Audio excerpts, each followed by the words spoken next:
অনুযায়ী অব্যাহত রাখবার চেষ্টা করি। এক নম্বর হলো সিয়াম। আল্লাহ রাসূল শাওয়াল মাসের জন্য বলেছে, হাদিসে বলেছি 6টা রোজা রাখলে সারা বছর রোজা রাখার সওয়াব হবে। এইটা ছাড়াও প্রতি মাসে 3টা রোজা আছে, যাকে আইয়ামুল বীজ বলা হয়। 13, 14, 15 আরবি মাসে।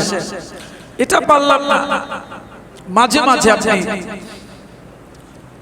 সোমবার অথবা বৃহস্পতিবার সপ্তাহে মাঝে মাঝে এই রোজাটা যদি আমরা রাখি, 2টা না পারলাম 1টা রাখলাম, এভাবে যদি সারা বছর মাঝে মাঝে একটু রোজা রাখি আমরা, তাহলে রমজানের এই আমলটা আমাদের মধ্যে জারি থাকবে।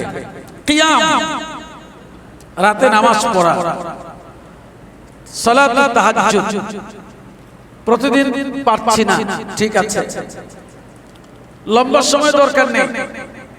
আপনি টার্গেট করুন যে কমপক্ষে আমি মাসে 2 বার আদায় করব। এটা তো সম্ভব। 2 দিন জাগবো, 30 দিন পারছি না, 2 দিন, পুরো একটা মাসের মধ্যে আপনি ফজরের সময়টা শেষ হওয়া মাত্র আধা ঘন্টা আগে উঠুন, ওযু ইস্তেঞ্জা করে 15-20 মিনিট মাত্র আপনি একটু নামাজে দাঁড়িয়ে যান। মাসে মাত্র 2 দিন, এভাবে 11 মাসে 22 বার হয়ে যাবে, ঠিক না? তো আমার কিছুটা আমল জারি থাকবে, এবং এটা চাইলে সম্ভব।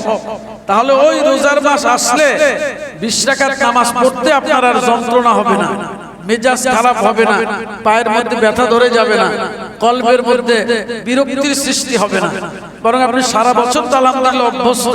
এই আমল করলে আপনি অপেক্ষায় থাকবেন কবে রমজান আসবে, আর সবার সাথে আমি দীর্ঘ একটা সময় আনন্দের সাথে নামাজে দাঁড়াতে পারবো।